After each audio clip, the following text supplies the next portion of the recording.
we got our page taken from us, man. And like what hurts is there were years of great moments, man, and videos that we all reminisce about, that we all love.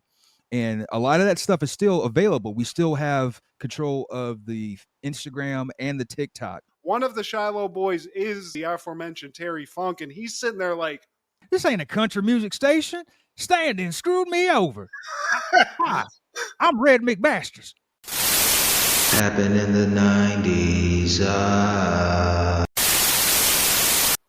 We just have a Instagram audience right now, but it's all right. It's okay. it's going to happen. We've involved the authorities all the way up to the AG. You know what I'm saying? Like, that's pretty crazy. But whoever that did that.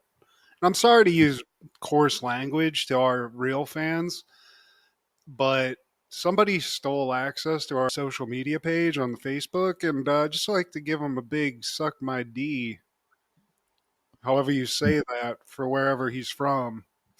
Somewhere where they put turmeric on everything, even the cereal. And that's the thing, man. We're going to be talking about Martin when Stan stole the radio station, and I feel like that's kind of apropos. This episode is pretty apropos to what we're kind of going through right now, even the IRS stuff. But like Matt said, we got our page taken from us, man. And like what hurts is there were years of great moments, man, and videos that we all reminisce about, that we all love. And a lot of that stuff is still available. We still have control of the Instagram and the TikTok. But with Facebook, it was different because, for one, they were paying us. And it was a vibe, as the kids say, man. You know, it was good seeing other people share those same sentiments, those same feelings of whenever you bring up an old sitcom or an old movie, and sometimes you remind people of a movie that they forgot, that they loved, and they're just like, oh my God, I got to go find it and watch it now. That evoked a good feeling, and it was all good vibes. But unfortunately, the person who took it over turned the Happen in the 90s page into growing up in the 70s. And they made it some 4chan, Fox News subreddit BS. Yeah, dude. Call it growing up in the 70s. I don't even get that at all, because you're just putting on some shit on the page. So if you can, because this person's also a coward and blocked me and Steve from viewing it, so I can't even look at it. So if any of our fans want to go and just like spam this person and just, make his life suck a little bit more, really make us feel better. But, Really would. other than just saying you to the guy, we'll get it back. And, I don't know any repercussions that'll happen, but Steve especially is putting in a lot of work for that. He's put in a lot of work on that page, and that's kind of why I don't like the internet too much, Steve. There's so much on it. It does allow us to do shit like this, but there's just some dumbass people out there that just don't have any sort of creativity, or they're just shitty people. So you run into them. We ran into one here, and I don't know if I can get a work trip to Pakistan, Steve, but if I can, I'd love to get an address and just maybe burn a bag of dog shit on this guy's porch, if nothing else. Or, really wish we could get in some sort of a Southern wrestling style matchup with him and just really put some screws to him, swing him around, power bomb him a couple of times, just him up. it never would cross my mind to think like, man, I want to take over somebody else's work, take over somebody else's creation, and reap the benefits of it, man. And the followers who do see this, if you all of a sudden see these alt-right political posts on your timeline, it's probably from growing up in the 70s. And I'll share a screenshot of what their page looked like. We don't ask for much, but we would appreciate it if you would report them. Yeah, get petty with it too. Maybe even just do that first, but then post some real, just like personal insults at the person. Small penis, you stink, whatever you want. Just be petty about it. And just every once in a while, just fuck this guy's day up. So until we get the page back, but then come back for the vibes. But until then, let's throw some bad vibes at that person and just really give them a digital as much as we can, I guess. Swift kick in the ass. This is Steve G and Mad G with Happened in the 90s, a show where we talk about what happened in the 90s. So get out your Tailspin posters and your Tales from the Dark Side tapes, because it never rains in Southern California. That's what they tell me. It never rains in Southern California.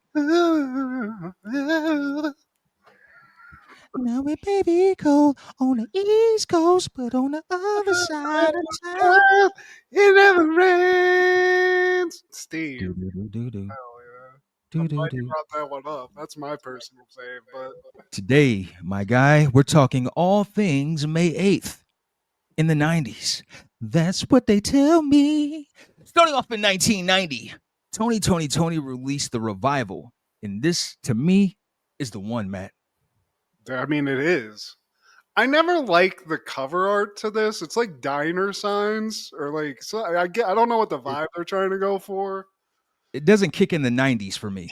Yeah, it definitely, it's like Jetsons shit or I don't know. But the vibes of the songs, especially the one Steve was just singing, I found out about that because it got sampled. But that song, it's still a panty dropper, Steve. Always, man. And then it feels good. Yeah. Man, Ba-da-ba-ba-ba. Dude, Tony, Steve. I told you that story. My wife gets hookups on tickets, and we got to see Tony as part of like a big R&B festival that was at the Greek in LA. This was probably like 10 years ago now. It was a while ago, but gotta say, they killed it.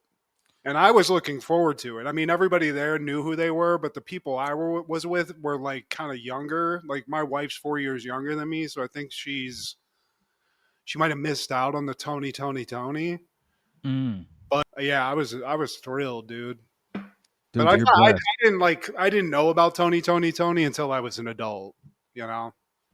Oh man, this one and whatever you want, 'cause you know I can provide. That's whatever you need, baby. You're going karaoke and just doing R&B songs, please. And it's hard for me to pick which of my favorite R&B group, like out of these guys, Jodeci, and then New Edition, is getting to the point where it's just like, man, you know what? Just Mount Rushmore it, because like I really love Tony because they play instruments, and Raphael Sadiq, he doesn't get enough props, man. Early '90s R&B, man, you just cannot beat it. But They also, don't make it. There's no music like this now, and this, even if there was, this would be way better than it. This is the best version of this, in my opinion. There's some shit. There's some good '70s soul music, but when you get into R&B in the '90s, you're just like, who the fuck is Guy? Oh, damn, all that. Even those like second tier ones, you're like, there's like 8 songs in here. I'm about to just get fucking laid to. And also, I mean, I want to call attention to Dwayne Wiggins. Yep. Yeah. The guitarist for Tony, man. And he passed away in March 7th of bladder cancer at the age of 64. So there was 2 Wiggins in Tony, Steve. Yeah. Right? So are they, I'm assuming, brothers, right? Raphael Sadiq, that was the brother. My apologies. He's Raphael Wiggins. Okay. He's Charles Ray Wiggins. Raphael Sadiq is his stage name. There was Timothy Christian on the drums and keyboards and background vocals, and that was their cousin. So it was Dwayne, Raphael Sadiq, and Timothy Christian Riley. Damn, what a talented family. Shit. Yeah. My cousin sells gas tanks. It's not the same, Steve. Yeah. Well, I have cousins who do nothing. So, but R.I.P. Dwayne Wiggins. 1991, Quantum Leap is airing season 3, episode 20, Heart of a Champion. Sam leaps into a wrestler who must convince his brother to quit due to a heart problem. Just another banger, Steve. I like this because we love wrestling, and I think this was kind of a fun little interesting insight into the inner workings of early wrestling, you The know? Carney times, yeah. And also we get Terry Funk, Steve, which we all love a nice Terry Funk appearance. We've seen him in movies. He was in Roadhouse, but here Over the I top. feel like he's just playing himself. You know, I feel like this might just be just sort of a biography of Terry Funk, you know, Steve, minus the tax and the explosions, exploding whatever matches. Crazy son of a bitch from West Texas, even wearing the cowboy hat throughout the episode. One of the Shiloh boys. Yeah, this is a wild one, Steve. And before we get into the episode, we've talked about the show a lot, and we love it. I love it, at least. I had a thought watching this. I actually was trying to rewatch it this morning, just thinking to myself, you know, if you gotta get into this situation that Sam's in, where you're just leaping from situation to situation, is this not like the dream? He gets to go from place to place, no repercussions for himself personally. He's just in somebody else's body doing crazy shit. He's in a whorehouse at one point. We've seen him wrestle. We've seen him play piano in diners and avoid being killed by mafioso. You know, I guess you'd miss your family, but if you got to get stuck in a weird situation like this, I feel like this is a pretty decent one to get stuck into, you know? It might suck every once in a while, but every once in a while you're going to wake up with somebody's like mouth on your penis.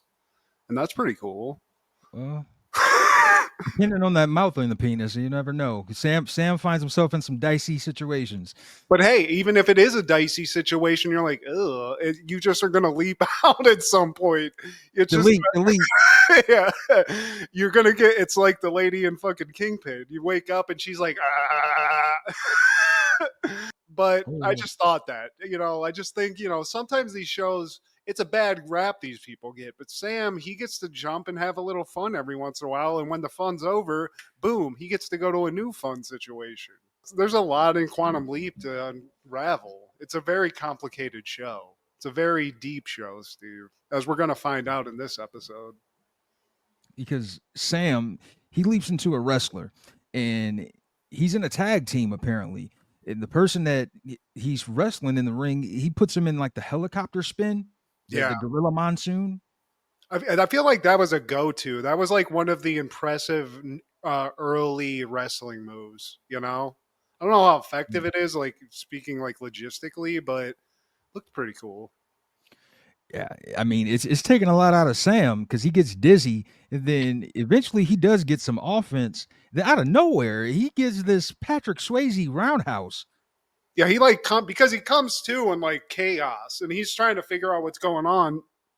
And halfway he gets tagged in, kind of has a little like shenanigans happen, but yeah, he throws in like a Jean-Claude kick almost. Like it's picturesque. Yeah. Perfect form. And catches the wrestler, this big gimp looking dude that he's wrestling, right on the button. That guy's like, why'd you do that? And then pulls like a Ric Flair and just falls down. He's fucked up. And the match ends. Yeah. Sam beat just with one kick, just beat this gigantic dude.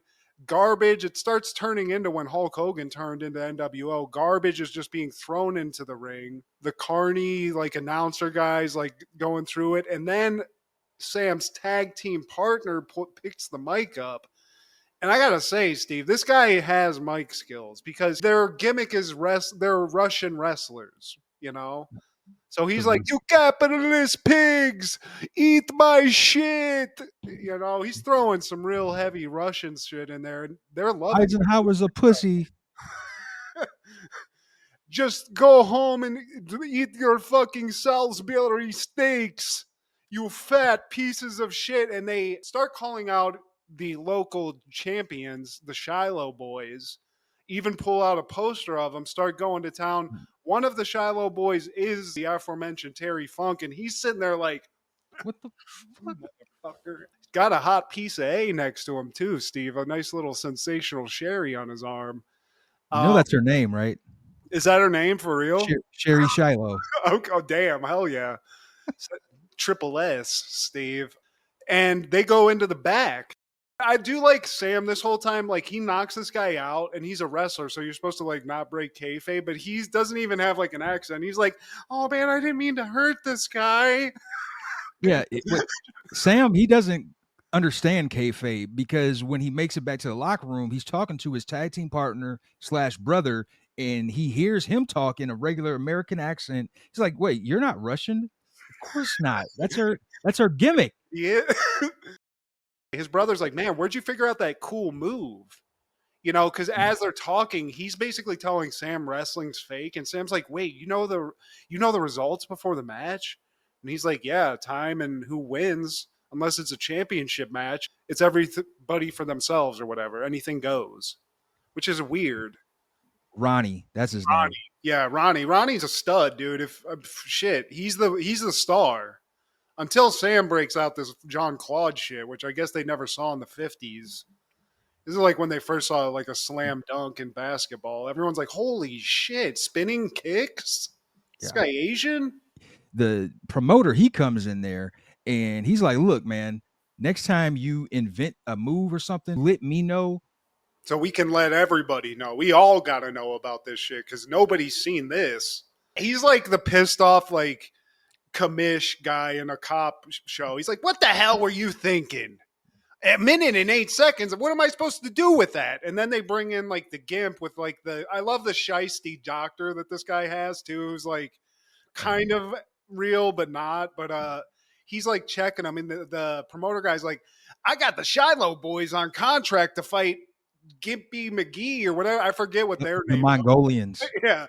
And so what are we supposed to do here, guys? And he goes back. The Mongolian guy cannot fight. So now they don't know who is going to be in this match. So step in the Mouth of the South style manager of the Russian guys, which is their mother, which is cute. Yeah. And she's like, he was just trying to make a point. And the promoter's like, "What point was this guy trying to make?" And she's like selling this mistake. And she's like, "They deserve the shot. That's what he was trying to tell you. He's good though. So what do you think?" So this woman's a business like genius because she gets him in, Steve. She gets the contract. Judy Bagwell over here. Yeah, dude. Looking like your grandma too. She doesn't dress like in any sort of extravagant thing. She just has her nice little purse and her hat or like Sunday best on, and she's at a wrestling event, Steve. But I do think that's indicative of the time because my grandmother, who was like a sweet old, she looked like an Italian Nona with red hair. We used to watch wrestling all the time, and she was so into it. So I think with like a certain age, like people just love that shit. Yeah, I mean, and then like grandparents, they were there from the beginning stages a lot of times. We're not even the beginning stages, but they were old enough to remember the circus days where you can come to a wrestling event at a small town and you can see like a star. Yeah, and all the stars looked basically like Bob Backlund. You know, Yeah. they were just like dudes. with beer guts. Yeah, not a lot of abs like there is now. You know, Sam's not really into this. He's like, if this is the fucking thrill of victory, geez Louise, you know. But as there's like that all happens, Terry Funk stomps in, and this guy is like he's like a bulldog, Steve. I mean, I don't even know if he's communicating enough. He's like growling at him. His wife comes in first, and his wife is just sort of like looking at wrestlers like cattle. She's like, ooh, she's very into Sam also in that new move. She's a siren. And then Carl, played by Terry Funk, he comes in there, and Sam, he tries to hide in the locker. But yeah, Terry Funk, I think he tears the locker door off. Yeah, and then bends the motherfucker like a fucking just like a Slim Jim, just bitching out Sam. Sam's just in the locker like, "Oh God," and I would be too. I'm not even saying anything. I mean, it's terrifying. But as sexy as that Sherry lady is, Steve, and you love yourself a wrestling Sherry, I do. would you do this? Would you risk paying the ultimate price to have one night in a trailer with Sherry, Steve? I'd only risk my life for the one and only Portia Williams. That's the only. She's the pinnacle. All right. Well, at least you have like I guess I would do that just for Pam from Martin, and definitely we gotta like. Is Trina still alive, Steve? Because I used to beat it to her album cover. Trina, she's still with us. She's still with us. Okay, yeah, Trina, Thank you can God. get it too. But yeah, he's in wrestling, Steve. Again, the dream's coming true for this guy. You got to leap into a wrestler, Steve. But unfortunately, this isn't his dream because Al shows up and he lets him know that Sam's character, he just joined this team. Their older brother, or Sam's older brother, just passed away. And their father, he was a wrestler. So he's like a second generation guy. He passed away. So the remaining brother, Ronnie, it's his dream to make good on his promise to their dead brother. And he's all about that shit. Like that's his All thing. about it. It's a blood oath at this point. Is this the same kind of story as that family they made the movie about with what's his face? The Von Erichs, I don't think Just like family tragedy, I guess, is like a okay. Yeah, we'll smoke a bag of that. And yeah, there was definitely tragedy. It's July 23rd, 1955. You're Terry Sampson. Your brother's Ronnie. Your mom's your manager. Bob's your uncle. This, that, and the other. They're in Atlanta, Georgia. That's where they're at right now. So this is like a regional Atlanta, Georgia. You could have gone, Steve, if this was it wouldn't have been that great of a time for you. But Yeah, probably have a sit in a different section, obviously. But if I'm allowed, yeah, I would hope that they would let you in there, Steve. You're a super fan. I mean, fuck.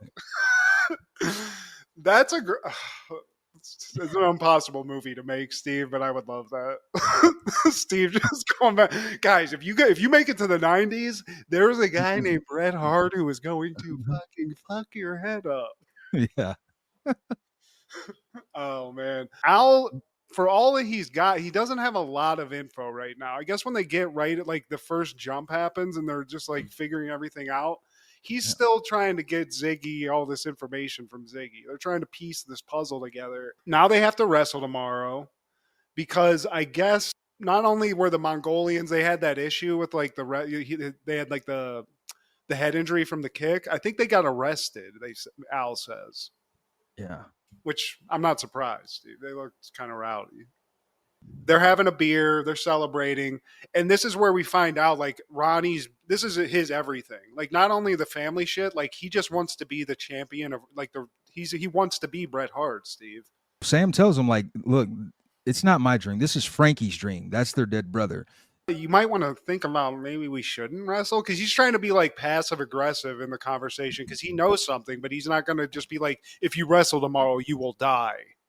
He's trying to be like, well, maybe we should think about it. Like maybe we're in over our heads here. And they go over that brother thing. And Sam tries to get some like info about Ronnie's health history because we did see in like the locker room, he got like kind of dizzy, I think. So there's some weirdness there. But before we get any info on that, Ronnie, who's a wrestler, and I think this is pretty accurate about wrestlers too. They're going out and having a couple of suds. They don't hesitate to get in it with these guys that just want to fuck up a wrestler or something. So two hicks come up, two real ugly Atlanta guys, Steve. These guys look real greasy. Yeah.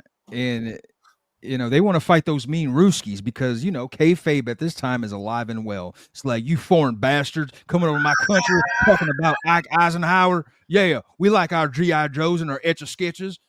What's wrong with that? Fucking communists.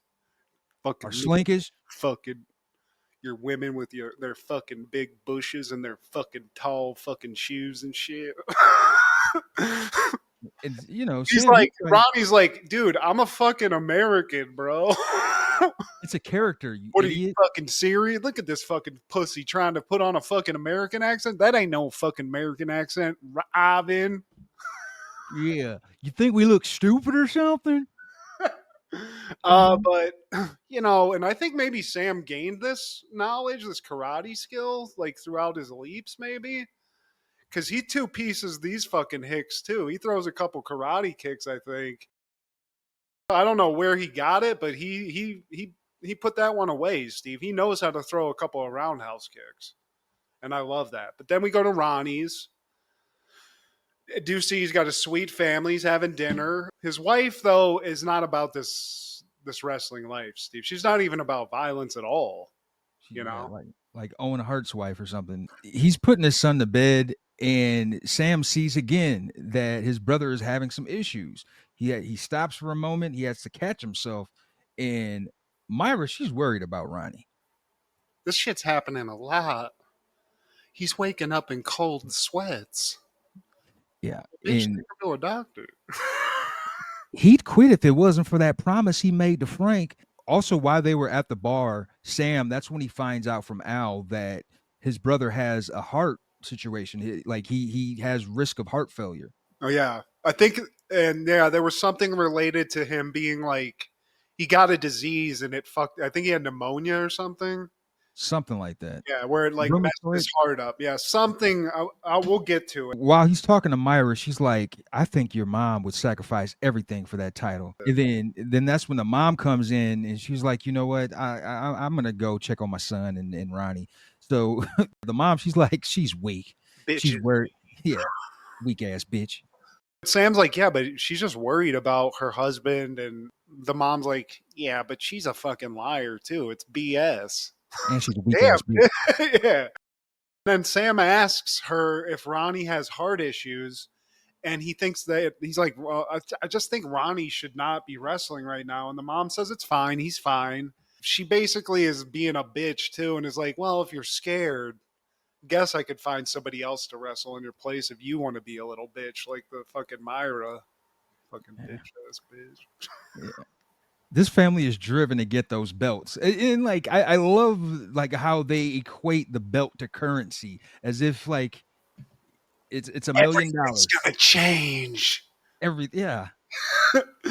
But it's tied to two dead people, Steve. So it's hard to give that dream up. Especially, and the mom is like she's a straight up cold-blooded manager. She's a Bobby Heenan. She's working all the fucking strings, Steve. She doesn't care. She doesn't care about you. She just wants the accolades and the belt, Sacrifice her husband, sacrifice her son. Hell, I sacrifice all 3 of these motherfuckers to get these belts.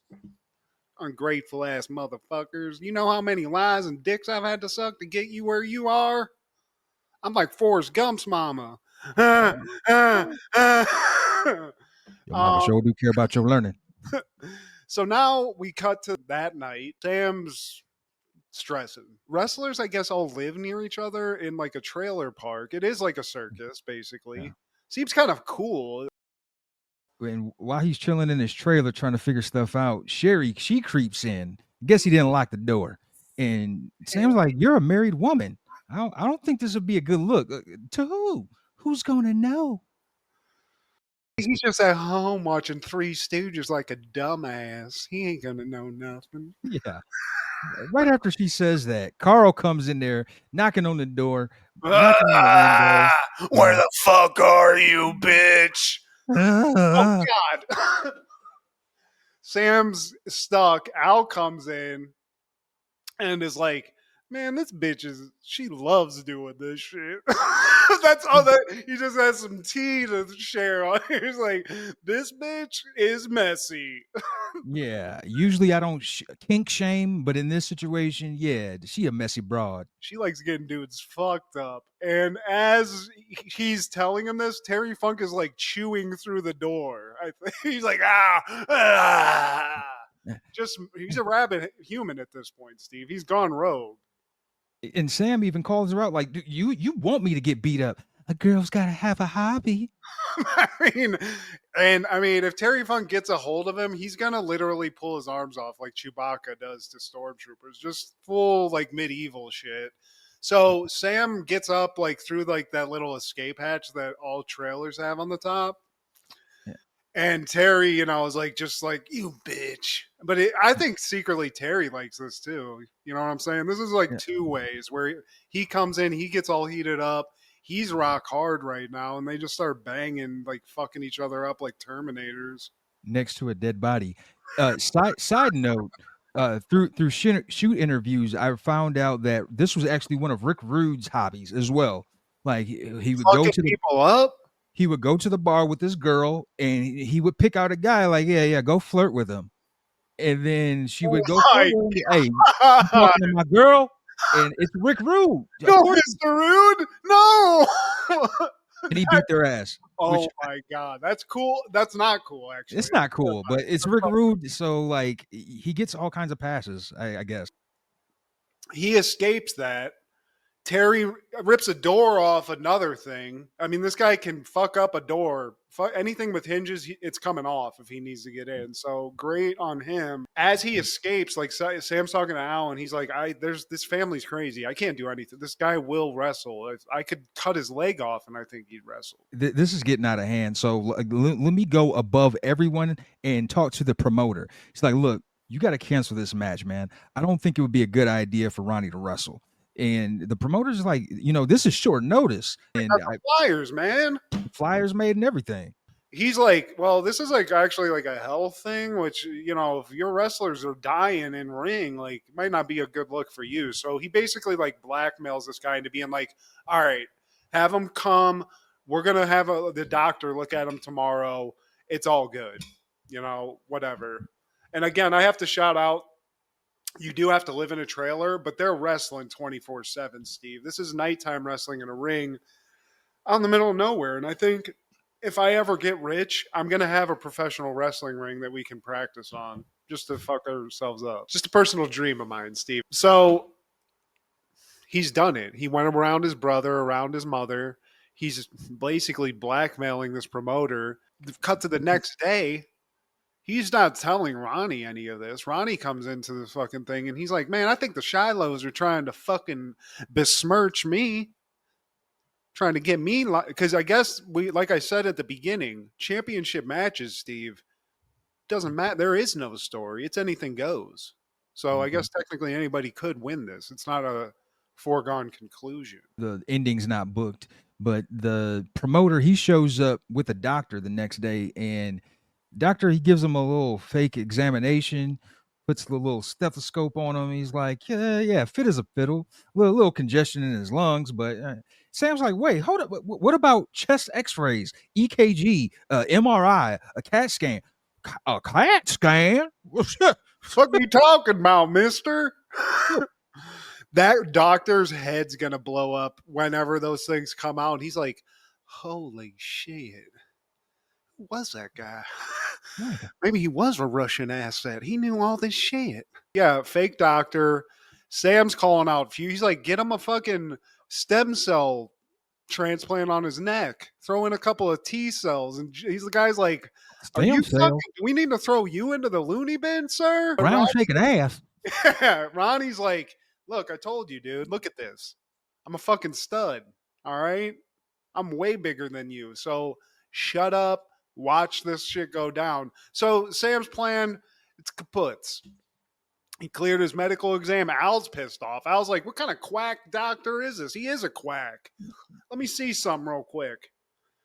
That guy touches women when they're asleep in his doctor's office. So just so you know that, he's got dirt on that guy. But so now Al finally gets all this new info from Ziggy, and Ziggy tells him that Ronnie's medical history is just, there's a lot of red flags on it. Sam is a doctor. He looks at a couple of things and he sees this, like he basically diagnoses that thing we were talking about where Ronnie had rheumatic fever, Steve, when he was a kid. And now because of that, it might not show up on a test, but he has a high likelihood for heart disease. And obviously, like, to just drop and have a heart attack if you like exert yourself so much. So, dude's future diagnosing shit, Steve. This guy he can kick your ass or diagnose you with a heart disease. What do you want? Microspinosis. Shit. Rheumatic fever? I've never even fucking heard of that, Steve. He confronts the family about it the next day, and the mom's like, how did you even know about that fever? You weren't even born. So Sam tells him, the dead brother told me. Yeah. I can't remember his name. It was on like a piece of paper or something. I just happened to see it. But even now the mom is like, oh, fuck, that's weird. Maybe he's right, Ronnie. Maybe you shouldn't. Even Bobby Heenan's like, that's a little too weird. Maybe we should just like chill out. But Ronnie's like, hell no, dude. You kidding me? For the belt? The fucking Ruski, dude. Been fucking pumping iron my whole life for this. Fuck that. Hey, by the way, fuck you too, little bro. Suck my dick. Let's You get taking out. both them belts. Oh, and also Ronnie had taught him like a new move, I think, or maybe Sam learns a sleeper hold, which comes in very handy at a certain point. Because all he's got in his arsenal is that he's like Mickey in Snatch. He's got one move. He's got that karate kick to hell, and if he doesn't hit that, you know, you never know. But Sam tells Al, he's like, well, everything's fucked, but I actually thought of another plan. And Al's like, what's that? Just, you know, go to Mexico, chill, a couple of hookers. And he's like, no, I'm not going to tag in. And I was like, are you fucking crazy, dude? That guy's a fucking monster. And meanwhile, Terry Funk's probably power fucking Sherry into a locker or something For pre-match. while eating glass. But Sam's like, it's the only way. Like, if he doesn't get in the match, he can't die from wrestling. So, what else can we do here? Can your little Ziggy calculator give us another answer, or do I just got to freestyle this shit again? Sam, he makes a deal with Ronnie. He says, look, if we win the title tonight, you go to the doctor tomorrow for a complete examination. Dude, I'm fine. No. No more of that I'm fine shit. Tomorrow, if we win tonight, you go to the doctor for a complete examination, man. So while that's going on, the promoter comes in and he's like, so you guys are going to take the fall for the Shilohs. Wait, hold up. That's not supposed to happen. You don't think we're good enough to win the belts?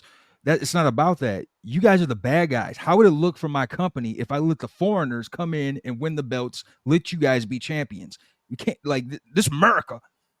It's like, while that conversation's going on, Carl comes in and he's like, I want to beat all your ass. We can do this for real this time. I challenge you to a fucking ladder match with Tex and urine at the bottom. There you go. But I gotta say, Carl, for as tough as he is, as tough as he could, as much as he could fuck a dude up, he comes in looking as gay as possible with like their kerchief, dude. So weird. Hey, you little mother, winner has to take one in the ass match. Great Terry It Funk. looks crazy, but it's Terry Funk, bro.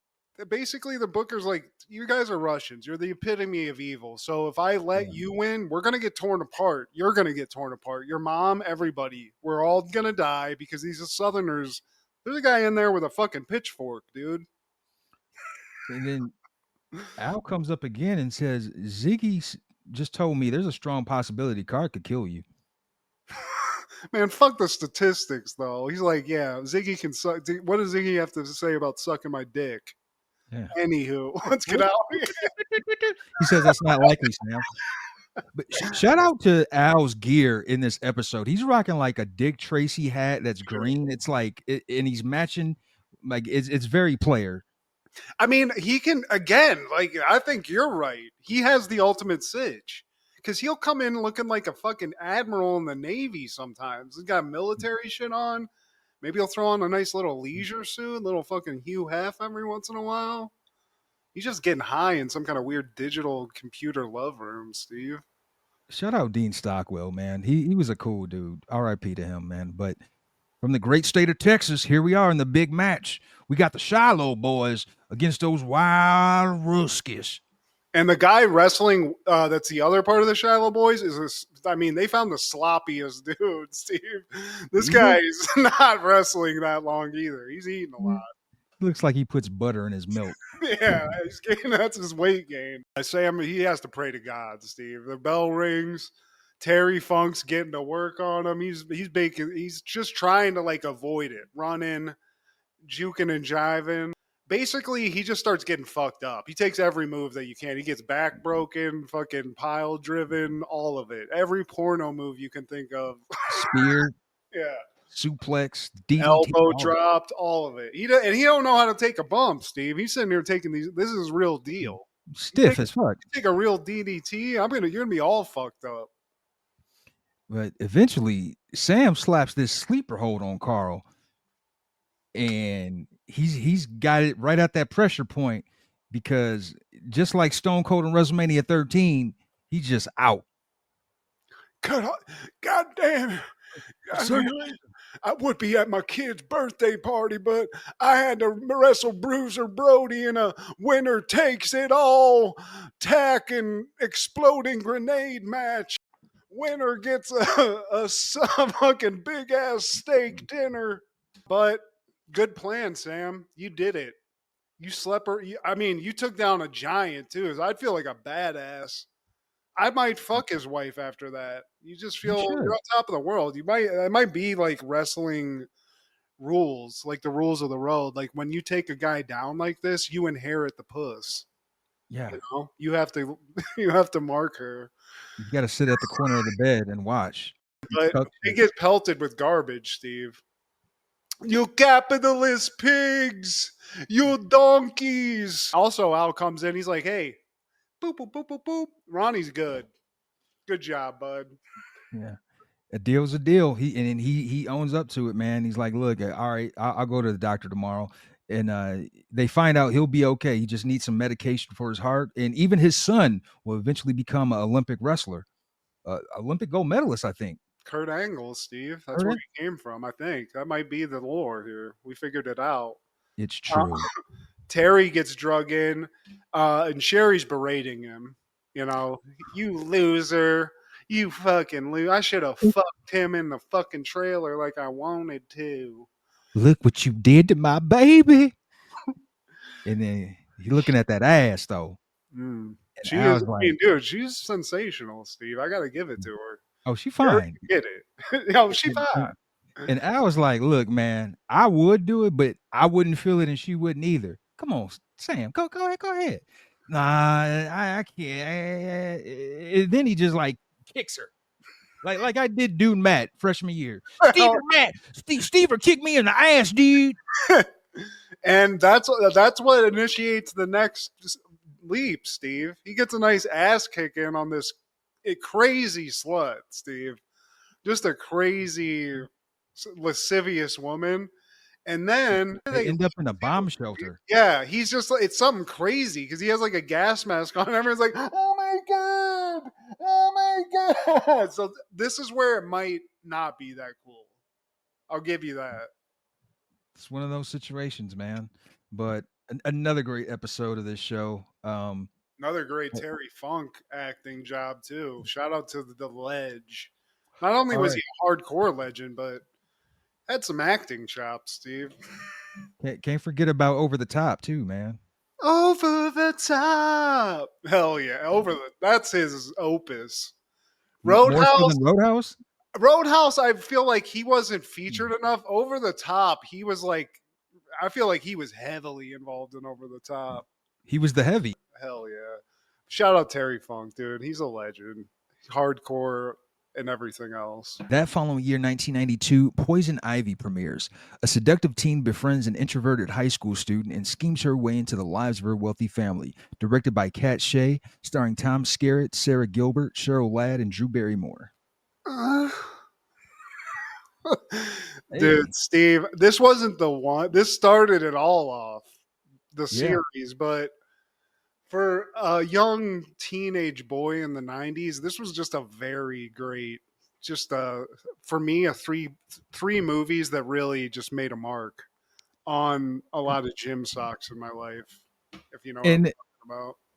They picked two good actresses for this because Sarah Gilbert, I mean, she's kind of, you know her as Darlene from Roseanne, and she's like the antithesis of being a sex pot. Which Drew Barrymore, she plays well. I don't know how old she is now. She's about maybe 10 plus years older than us, but watching her in the 90s, man, yeah. Because we got to see her from and this is gross, but we were kids too. Like we grew up with her. So when we became like adults, she was a little further than us. And it was just like, oh, hello. That's not the chick from E.T. That's the chick that wants to get some of this D. Hey yo, and she's come a long way, man. I like the movie. Like you said, this is the first one, and she plays that role well. Yeah, I mean, she's just a sex pot. This is like, remember, there was a movie called Lolita, and this is just like that weird kind of movie they were making where it's like a barely legal girl trying to like seduce an older man because she's trying to fuck like a father, and that's usually what these movies are about. Some girl gets in with some, like she's like a young teenage hot sexy chick, and she gets like involved with like a family, and then inevitably the dad's just like, oh, okay, I'm gonna have to go ahead and have a little tasty treat here. This wasn't the one though. I'm sure this is sexy. I probably have seen it, but the second one, and for sure the third one, probably got a couple of spank banks still left in the old in the catalog, Steve, from those movies. It's got a deep place in my heart, if you can't. Clearly. That following year, 1993, NBC would air the final episode of A Different World. And we've only had a few opportunities to talk about this. The official last episode was May 8th, 93, but they would continue that summer and air a couple more episodes, like some out of sequence episodes. And one of those we did cover like years ago. Great show. I don't know in terms of final episodes how it stacks up, but we all loved it. We all wanted those cool glasses, you know. Dwayne Wayne's, and this made an impact on HBCU enrollment. Because of this show specifically, the enrollment in historically black colleges and universities increased by a lot, man. And I mean, it was just a great time to be a black youth. Not saying it's not now, it's scarier now, I feel, but at that time, man, it just sparked an interest in upward mobility, in my opinion. Yeah, there was a lot more examples of like positive role model. Like even I hate to bring up Cosby, but even that, it was just like Even that. there was money wasn't like the driving thing. They were like rich professionals and stuff, and that was for like a different world. It was like younger, but it was the same thing. It wasn't like people struggling. It was just like classy people. It was like a bunch of like cool people, and it was nothing. I don't know. It was just like a different vibe than what you'd seen on TV before that. So especially for like people our age, we kind of grew up in like a golden age for that. Definitely, I think man. it kind of started a little bit before, but maybe not on TV as much as in movies. I think maybe the 80s, that's when it started rolling up for movies a little bit more with like Spike Lee and shit. But even that was like more of a 90s thing, I guess. I think it was a mix of both. You could probably say late 80s because along with Spike Lee, you had Robert Townsend and you had the Wayans family on the rise. But Deborah Allen, who was the sister of Felicia Rashad, aka Claire Huxtable, she was the executive producer of this show. And Different World is probably one of those examples where you could say the spinoff was just as good, if not better, than the original. I don't know that you could say that for many other things, to be honest with you. Yeah, it's very rare, man. For real. But yeah, I mean, I think, and especially now when people are like really nostalgic, you hear that getting brought up more. I think I wasn't like actively like telling people when I was a kid, like, I like watching reruns of A Different World, but I think there was a lot of people that did, you know, all over the place, all over the map. So it was definitely, I don't remember exactly when it came into my life, but I was young and it was just like, I think it was already in syndication, if I'm not mistaken. Like I remember seeing it a lot, like on repeat. Yeah, it came into the game, I want to say 87, 86 or 87, but yeah, great ensemble cast. It had rotating characters because of the premise. You had people coming in, you had people coming out. That following year, 1994, Martin is airing season 2, episode 26, The Hoe Down in Motown. When Stan sells the radio station, the new owner changes the format, so Martin must play country western music to keep his job. This is a classic, Steve. WZUP, I didn't know it was for sale, Steve. It starts off with Jerome, just a Nipsey's talking to a couple ladies, having some fun. He's just throwing out like some great lines, Steve.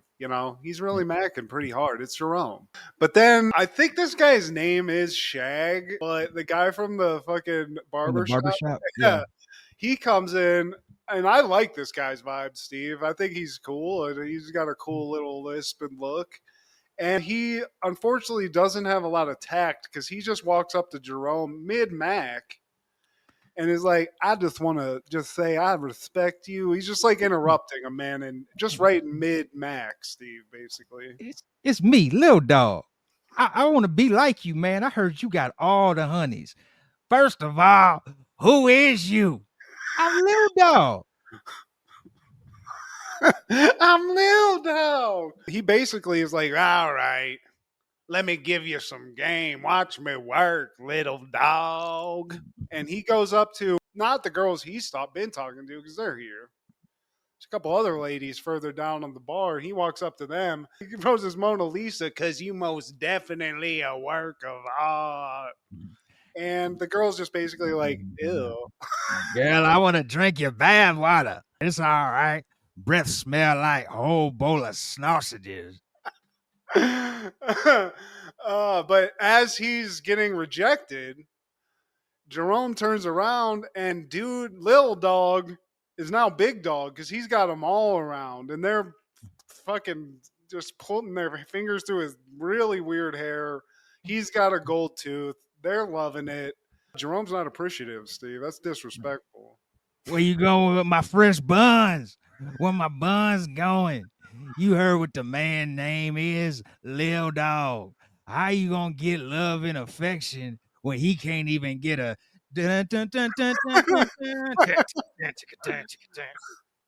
Credits great. We talked about the shitty credit music in season 5. We're not there yet. This is good. And then we cut to WZUP. And Sean's looking for Stan. He can't find him anywhere. Martin's just in the DJ booth. And they haven't seen him for a while. And then 2 like Men in Black dudes come in, fucking straight up agents from the Matrix come in looking for Stan on behalf of the IRS, Steve.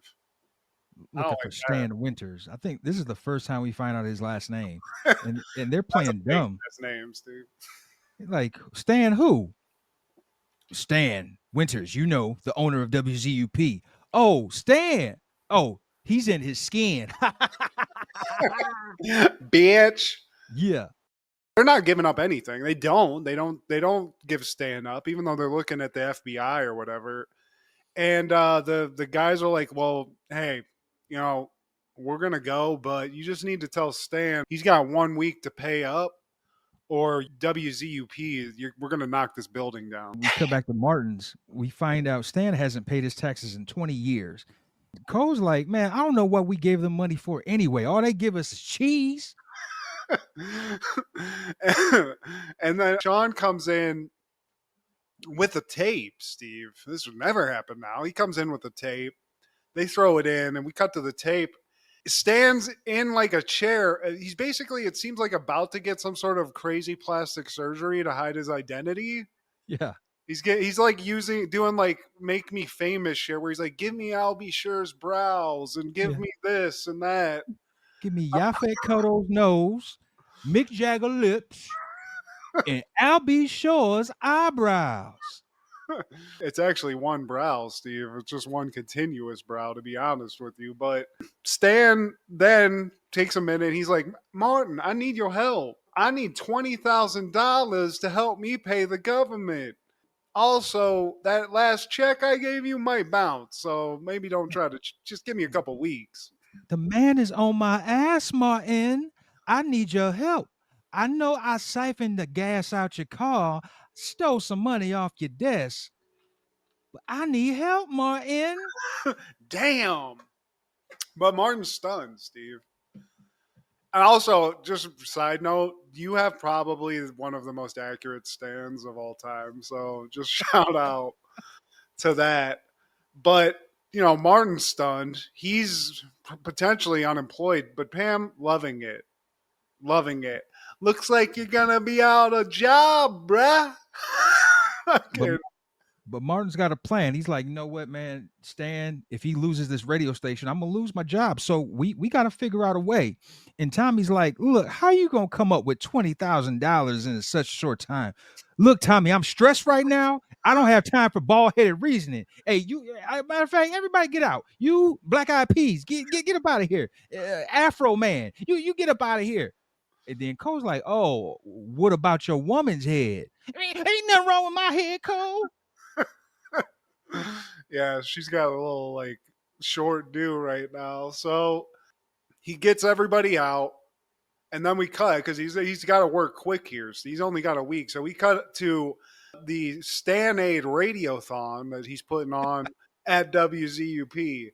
He starts it off. They're there. They even got the screen, Steve. They got like a little fucking screen with the numbers. They can keep track. He takes a call. The first call he gets, he's like, man, the shit's lighting up. This is great. And the lady calls, the answers is like, this motherfucker owes me $500. Oh. But then, oddly enough, Stan calls in next, which is a surprise. Don't worry about the money. I sold WZUP, Martin. What? And then he finds out that the guy's actually about to be there too, the new owner. So that's a little off-putting. It's a pretty sudden change. But he also is like, who'd you sell this to? And then as soon as he says that, like, the embodiment of Foghorn Leghorn, I don't know. It's just like the most southern dude of all time comes in. And he's like, wee-haw! Oh, This yeah. ain't a country music station. Stan done screwed me over. Hi, I'm Red McMasters. New owner of Wee-haw Radio. It's going to be the new go-to for country music in Motown, Steve. But Sam's a slick guy. Sold him a country music station that wasn't a country music. Very Stan. I love that. Very Stan. Stan done ripped me off. And then the next scene, he's already in gear, man. Because he's like, what's up? I mean, wee-haw! Another hour of Charlie Pride, the first brother of country, and the only brother, last time I checked. We'll be back after I choke this chicken. He tells Sean, who comes in, he's like, man, shit's depressing, dude. It's all a bummer.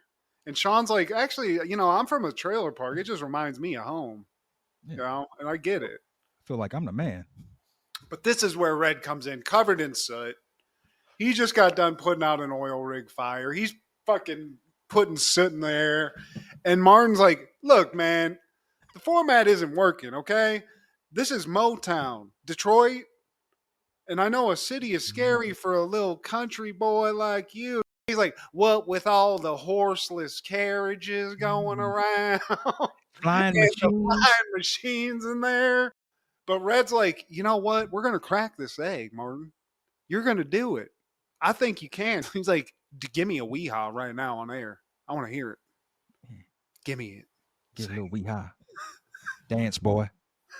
And then Martin he does give him a wee-haw, but it's like that of like a psychiatric patient. It's scary almost. Begrudgingly. Back to Martin's. Gina, he tells her, like, I don't know if I can do another day of this music.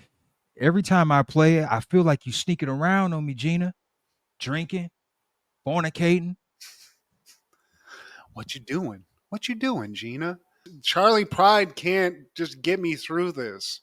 He only has such a big catalog. There's only a couple tracks I can play. So Gina's like, yeah, I just don't think you're giving this shit a chance, though. Just like think of it from a different perspective. You need a job. Yeah. She's like, and also you gave me this, and she shows him that ring. He will tell you how much it cost. Yeah. It was this many Discmans or whatever. He's got it all, the mathematics out. So I guess he's got to put that fucking shit. He's got to put that hat on, Steve. Get that big ass belt buckle out, some boots, get the scooting. You know what? Some of the shit I can kind of get with.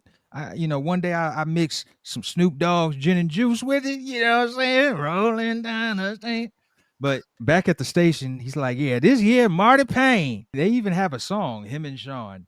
If you walk away from me, I just love you from behind, from behind, from behind. If you'd only turned around, true love is what you find. But if you walk away from me, I'll just love you from behind. It's a banger, Steve. I got to give him credit. One day in, he's already writing hits. I thought it was pretty good. Red comes in, sees this whole show going on where Martin's fucking boot scooting and line dancing and shit. Like, he's doing it all. And Red's just sitting there, like, taking it in, like, God damn, you really fucking giving your all at this shit, aren't you, Marty?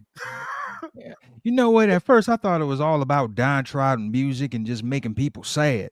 But Red, it's about sharing all your pain and your heart. You know what, Martin? Remember when I told you I wanted to put the mood back in Motown? I lost my damn mind. Our number's in the crapper, Martin, and I blame you. You know, I thought you were gonna bring like a street savage thing to it, but Like you're an urban corny. gangsta cowboy type situation, but you're just corny, man. It's not happening. And then he's like, "Oh, you want edge? You want edge, Red? You want Okay. street? You know what? Go ahead and take a seat because I think we're about to come back on it. I'm feeling edgy. We're about to make history here." And then Martin goes live. We don't get to hear a lot of what he says because it's bleeped, but Red's loving it, Steve. I want to tell you something about our new owner, Red McMasters. Yeah, he's a bleep, and after he bleeps, he be a bleep.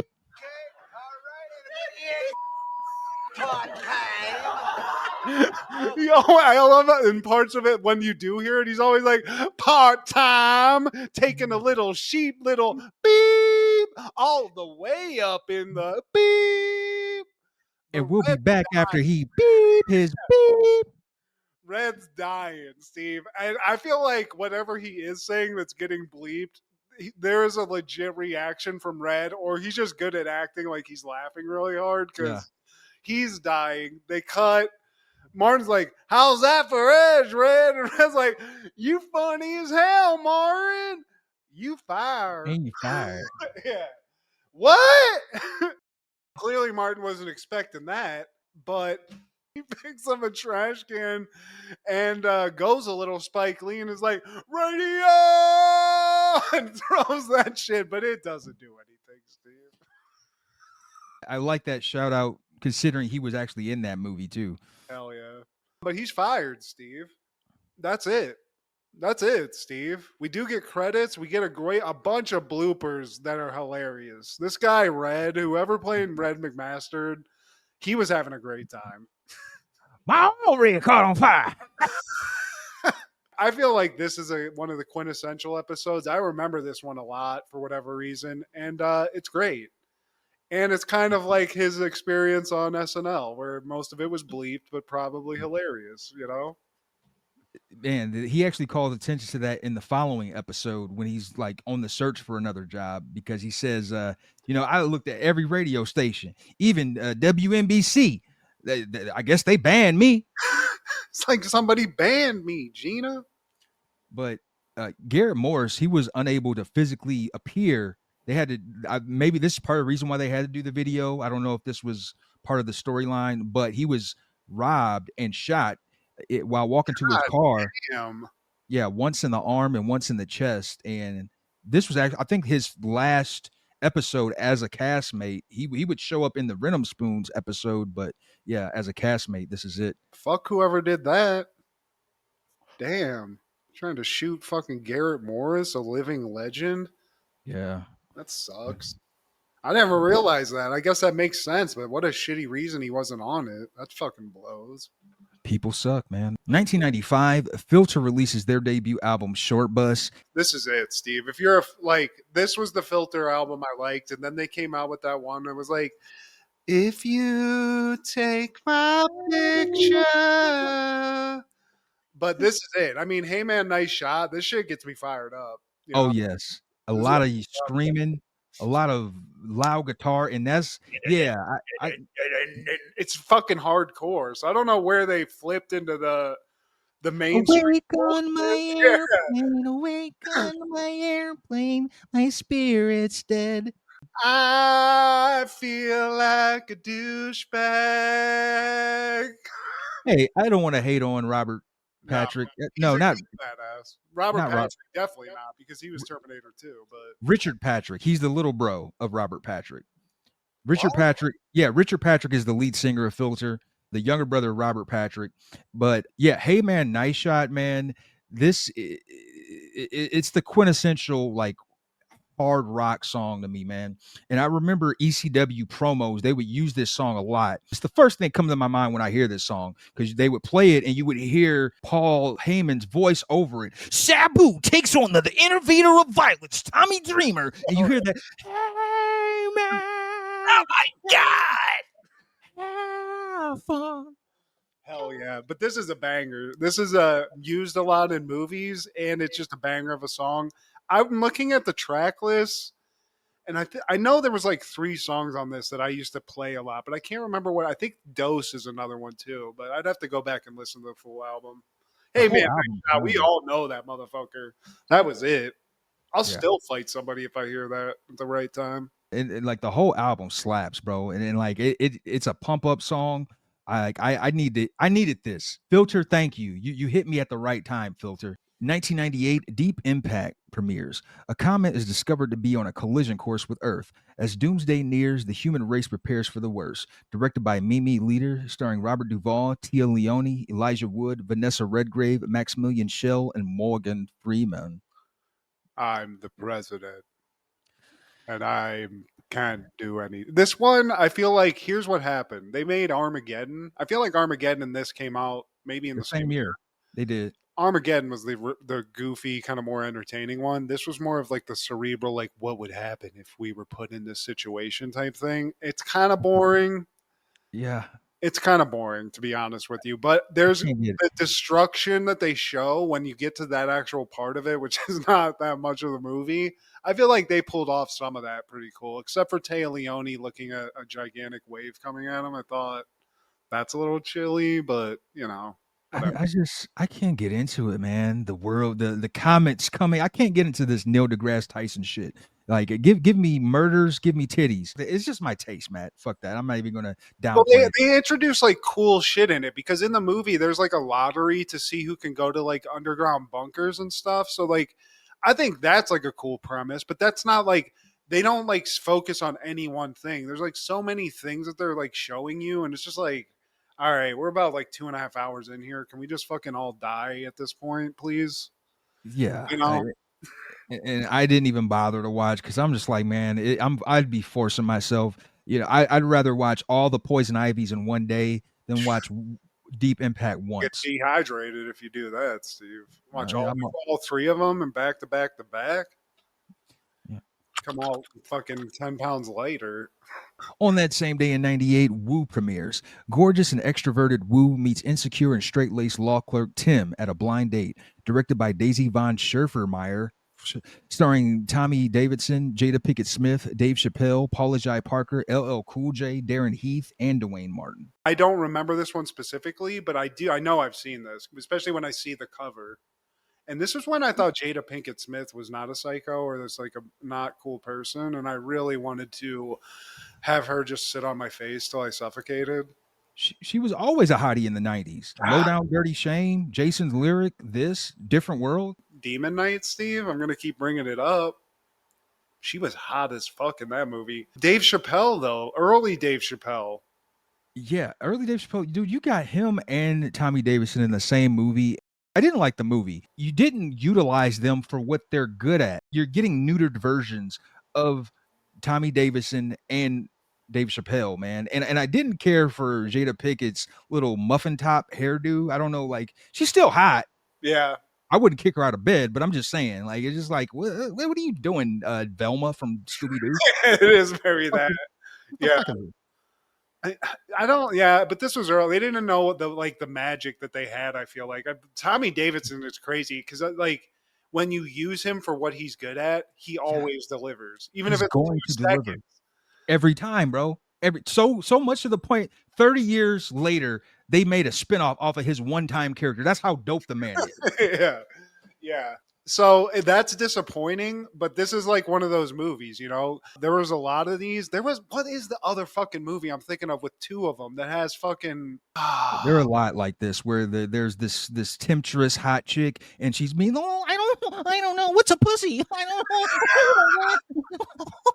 sex. What? Titties? What you want? Yeah, it's an instructional piece basically, but yeah, there was a lot of this. But shout out, you know, this is Jada Pinkett was getting noticed. She was hot as all fuck in the 90s. Can't take that away from her. Yeah, so you know, we'll give her that. But that's about it. I'm not a fan anymore, Steve. I got to be honest. Man, hey man, I'm a Will stand. Anything wrong you do to him is coming back to you. Bitch, I don't even like Ben Vereen still. Still Fuck his ass. got some time to redeem yourself, Ben. And interestingly, though, Pam Grier and Isaac Hayes, they were supposed to be Woo's parents, Jada Pickett's parents, but their scenes were deleted. Maybe I would have appreciated that. Yeah. How the fuck, dude? I would be fucking pissed. Who the fuck directed this? Who? Daisy Von. What kind of? I'm sorry, Daisy Von. Whatever. Sherler, that explains it all right there. This is why you didn't get the proper Dave Chappelle or Tommy Davidson, because Daisy Von Sherlermeyer. What the fuck? What kind of fucking East German shit is this? I want to make this movie called Woo.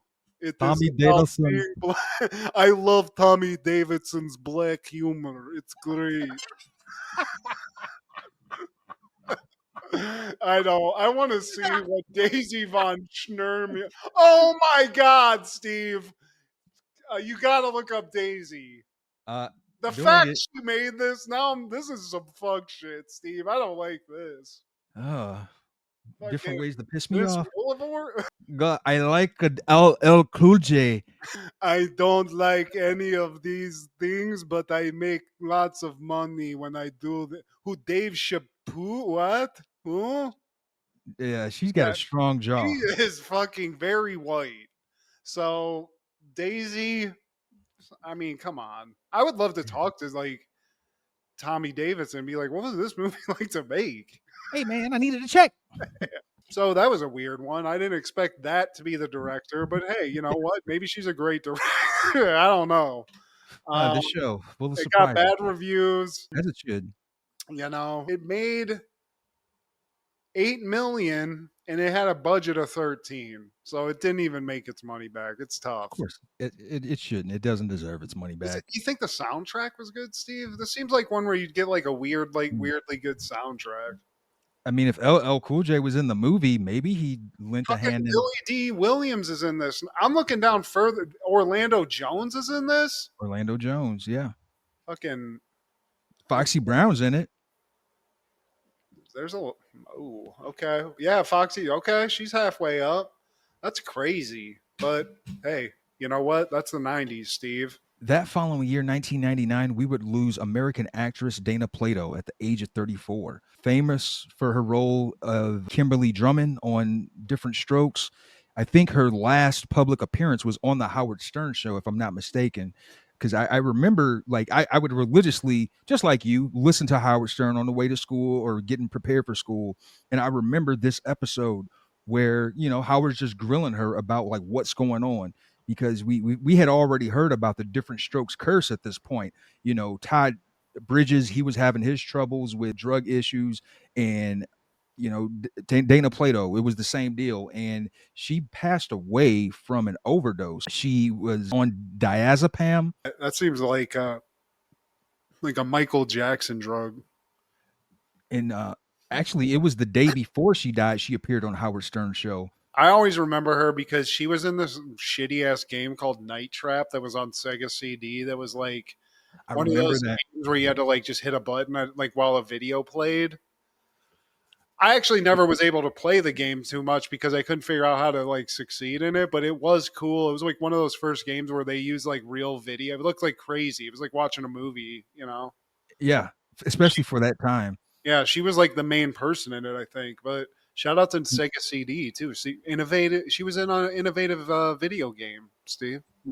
Now, diazepam, it was sold under the brand name Volume. She was on them Valley Girls, Steve. That's what she was prescribed as a teenager. But the actual death, they found carisoprodol and hydrocodone. Oh damn! Was she sipping on some scissors, Steve? I don't know. I think so. I think this might have been a scissor situation. Some Lortab and some muscle relaxants. Yeah. So Dana like the party, Steve. Do you think that Todd got her into it, or do you think they were just feeding off each other, just getting fucked up on the set? They were probably partying together as they got older. And then they partied with Gary. Gary, I don't think he was doing the drugs like that, man. I think Gary would. I think if he did, didn't he have like a kidney shit that he was like gonna die? Yeah, so he was straight edge for the most part, but yeah, it's just unfortunate what happened with that cast. Ty Bridges is the only one still with us. And there was a point when I thought the dad would outlive them all, man. But Conrad Bain, he passed away, I want to say 2012 or 2013. But R.I.P. to Dana Plato. But any callbacks, Matt? I do want to call back to Night Trap, which is just a fun game, Steve. Shout out to Sega CD. Never owned it, always rented it, and the games suck so bad that you could never really beat them. So I'd like to see if anyone ever beat Night Trap from our fans, or also there was a game that was like a zombie Jamaican game that I can't remember the name of it that I could never play. I just couldn't win, Steve. You couldn't do anything. Sewer Shark, same thing. I'd rent the shit, couldn't get past the first 5 seconds. Jamaican So just shout zombies. out to that. But I'm going to ask you some questions, Steve, because you haven't really been doing very well in our little trivia questions. So I'm going to give you just a little second chance here. What actress played the lead role in Sabrina the Teenage Witch? Melissa Joan Hart. Nice. Okay. 1 for 1. Steve, for the clean sweep. What was the name of the space telescope that was launched into orbit in 1990? And I'll guarantee you this is the only space telescope that you even know the name of. Apollo 13. Damn it. It's called the Hubble Space Telescope, Steve. It's called the Hubble Space Telescope. Back with the Neil deGrasse Tyson shit. I do not fuck science. Well, tell that to the people behind 100 Questions for Loving the 90s. So tell them to Samsonico USA LLC, Steve. I don't even know what Apollo 13 was. I just drew that out my ass. I think that was 60s. I don't know about that shit. I care about Earth. Telescope, man. What's going on here in the vicinity? Well, you got Melissa Jones, Steve, that's what we really want to know about. Can you call these names out? So that's the one that counts. That's the 90s stuff that I remember. Somebody stop the damn match! Enough's enough! Growing up in the 70s, I'm gonna beat y'all's ass. Watch. I'm gonna fuck y'all I up. can't wait. I'll dude, we're gonna go in fucking Rusky style, Steve. You fucking capitalist pigs. Dude, honestly, I've been getting kind of fired up because of my job. So I'm getting to the point now where it's like wish a motherfucker would type situation. So maybe we go to Pakistan. We got to find out where that motherfucker is. Probably multiple motherfuckers, but y'all gonna get y'all's day, man. Y'all will get y'all's day. Yeah, we got some cooking. Some I don't know, but what about you, Steve? Other than like the hatred for these douchebags, what's something positive you got to call out? What's something cool? Something positive. All right. So 1993, SNL has the Midnight Oil as musical guest, and Christina Applegate. This is the classic Matt Foley debut. Is that Billy Shakespeare over there? Can't tell. Can be rolling doobies. Using that paper for writing poems or rolling doobies? Yeah, that's a classic, Steve. That's all-time greatest episodes. Even outside of that skit, man, from beginning to end, man, Christina Applegate, man, shout out to her, man. And also Married with Children, 1995, they're doing another failed spinoff, Radio Free Tremaine, where Bud, he's going to college at this point. And who's the hot chick? Carrie Russell. She was supposed to be in this new spinoff because she's in this episode with a little cute curly hair and shit. And 1996. Who the fuck is that? Kid Felicity? Felicity, yeah. Okay. All right, and, Bud. 1996, Drew Carey Show was airing Buzz Beer. This is the formation of the company, and it's good to have Drew Carey back on our timeline, man. We'll get back to you in Cleveland. We'll get back to you, man. But please like, share, subscribe, and comment. Please tell your sister if the rhythm feels good to you, baby. Let me hear you say, baby. If the rhythm feels good to you, baby, let me hear you say, baby. If the rhythm feels good to you, baby, let me hear you say, baby. Check out Food Show Fanatics, our guy Ronzilla, Wrestling with Ronzilla, Kendra with Crushgasm on Wednesdays, and our guy Clark the Shark on Podcastle. This is Steve G and Mad G with Happened in the 90s. Matt was the fat kid, Steve was the black kid. Life wasn't always great, but you know what was? The 90s. Happened in the 90s. Yeah! Now we'll be back after this commercial after Red.